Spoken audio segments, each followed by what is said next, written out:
Okay, so we're back again in Goldshire. So now we'll hand these quests in. We'll accept the next quest. And now we'll take a look at where we want to go. And now we'll take a look at where we want to go next and what we want to do. So, we have a number of quests to choose on. One is quite far away, and 3 are all gathered nearby. So for efficient questing, we'll go to these 3 that are nearby, and we'll try to complete them all at the same time, before heading back to Goldshire.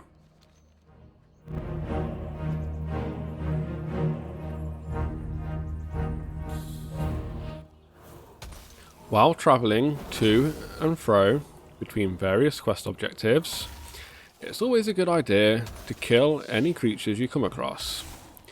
These will get you extra experience, loot extra items, and if you have picked a profession such as skinning, you'll be able to skin these to get leather to sell.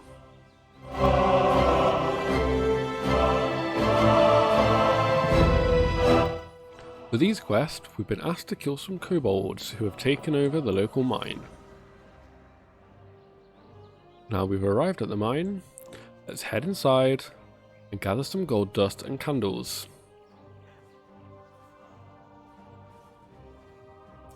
Oh, what's this? This is an ore vein. If you have picked the... Oh, there we go, it's disappeared. But if you've picked mining, then that's what you're going to be keeping an eye out.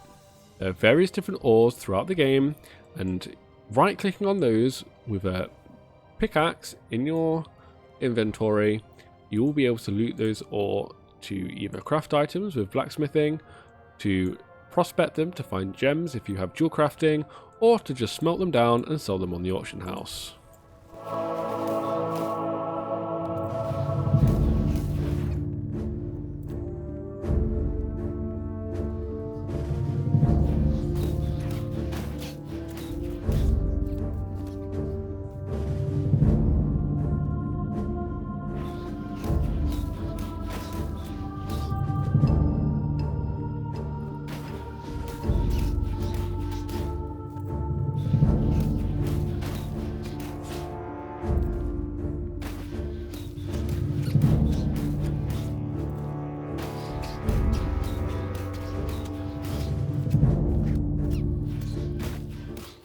Uh-oh, we've got a red flashing screen. Well, what does that mean? Well, that means that our health has reached below 30%. That's a good indication that you should try and either disengage from combat or quickly end it so that you can eat some food or use a healing spell. But don't worry, if you do die, it's not the end of the world. And in fact, we'll try and die soon so that we can show you what happens when you do.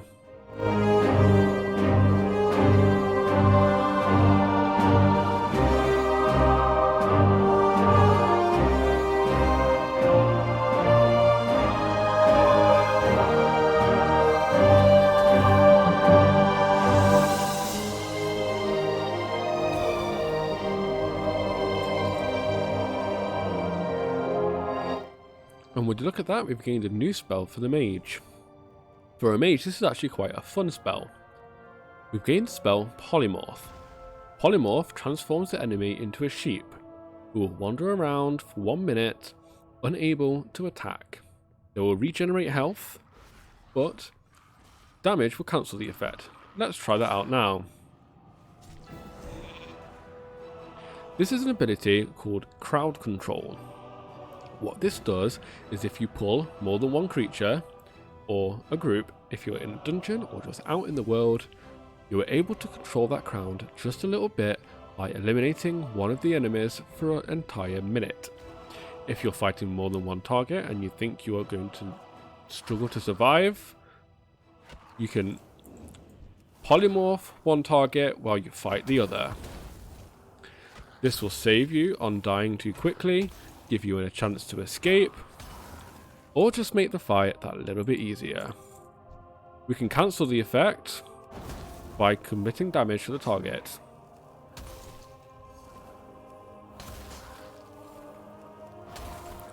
But don't forget, only one target can be polymorphed at any one time.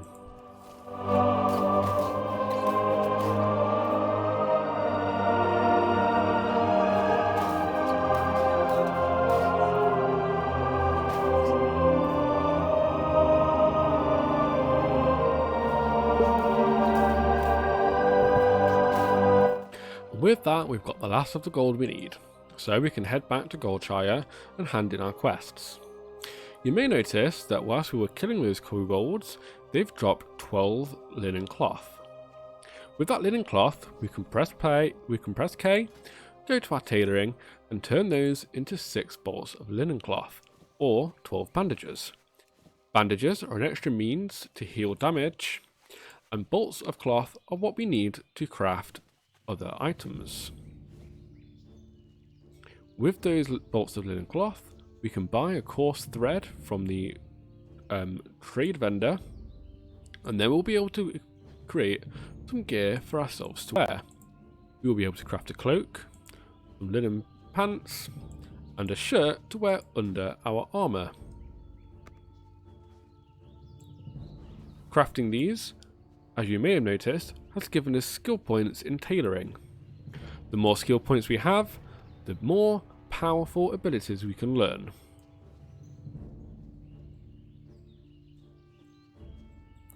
Now you may notice people riding about on motorbikes. Those motorbikes are something called an heirloom. An heirloom is an item, as we explained in a previous video actually I believe, is an item that a high level player can equip on a low level character they own that will give them extra benefits. What does the motorbike benefit give you? Well, it lets you ride a mount from a lower level that you would normally be able to. It is at a reduced speed, but it is better than nothing. So let's buy up some coarse thread from the trade vendor. We just right click and then right click on what we want to buy. We'll go to tailoring and we'll craft 5 linen pants. Linen pants on their own aren't that good. They're about the same as what we already have equipped. However, they're going to give us skills in tailoring that we can then use to learn more improved abilities. We go back to the profession trainer. We can now learn brown linen vest. And as we craft more pieces of equipment, we'll be able to learn better and better crafts. So let's hand in those quests. And actually, that's filled our bags. So let's go to the vendor. Once we have the vendor open, we right click on the items in our bags that we wish to sell. And we'll get some copper.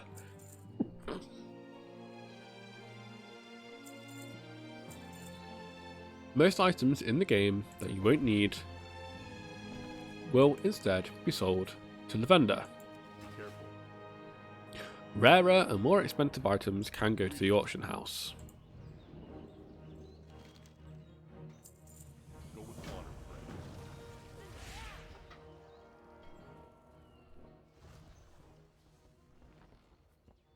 Hey there.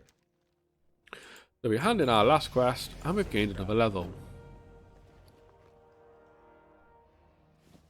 The chest item we were given gave us +1 to armor, so we'll equip that. And now we'll see some more quests have opened up to us, and the quests we have are quite spread out. So we'll head down here to Princess Must Die, where we have an available quest, and work our way around to all of the quests.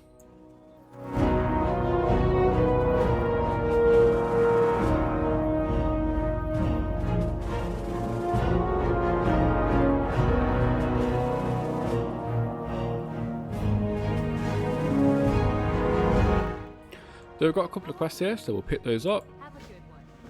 Well met. Have a good one. We've got a quest to kill Princess here. It's already been engaged by another player, so we'll join in and give them a hand.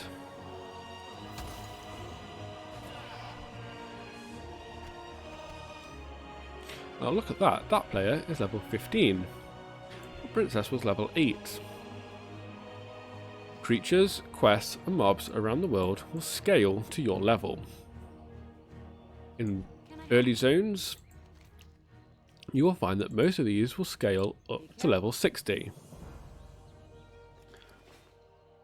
To you, they will appear at your level, but to other players, they will appear at the level that that player is at. So let's speed through these quests, we'll go hand these in, and we'll see you soon.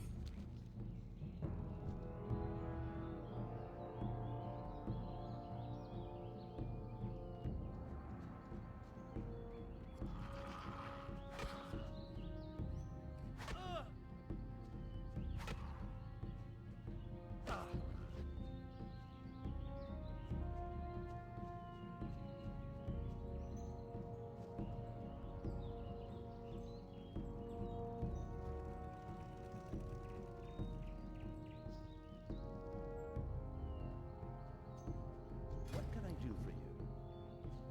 See you around. Hey there.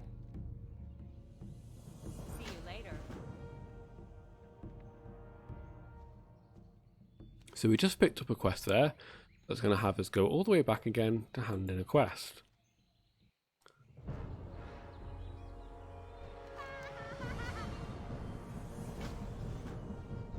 What's this? A blue question mark. Well, blue question marks represent repeatable quests.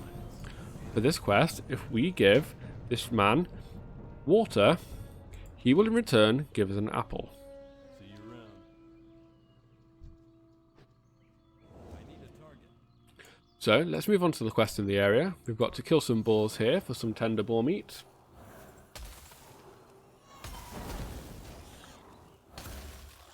Now at this point you should start to becoming quite familiar with your character. You know what abilities you can use and which ones will do the best damage for you. And you should have a hand on accepting, completing and handing in quests.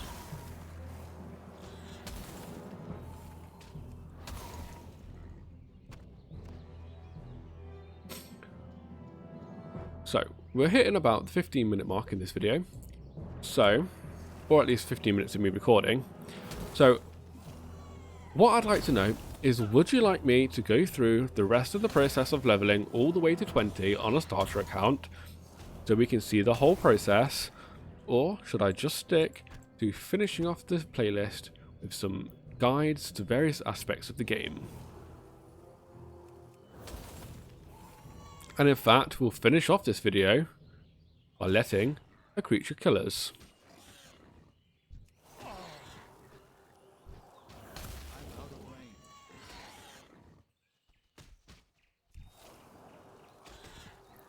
And we'll pull a couple extra just to make sure that they actually do kill us. There we go. So, oh no, you've died. Well, you've got two options. You can release your spirit, or you can recap. Death recap will tell you what abilities hit you, what they do, how much they hit you for, and which one killed you. We can release our spirits. And from here, we will have two more options. This is a spirit healer. If we right click the spirit healer, we are able to resurrect here at the graveyard. Below level 10, we can do this with no penalty. However, above level 10, you will get something called Resurrection Sickness. Resurrection Sickness will lower your stats by 75% or up to 10 minutes. And you will take a 25% hit to the durability of your items. However, if you choose to just run away from the spirit healer, you can run all the way back to your corpse and resurrect where you died. This will not result in resurrection sickness, nor, well, it will actually result in a small durability hit for your items, but I believe it's only 10% as opposed to 25%. Running back to your corpse is almost always preferable to taking resurrection sickness. However, should you find yourself in a difficult to reach location or near very dangerous foes, you can choose to resurrect at the graveyard to save yourself time and effort. So let's resurrect back up, and we'll finish killing these boars. I need a target. I need to target something first.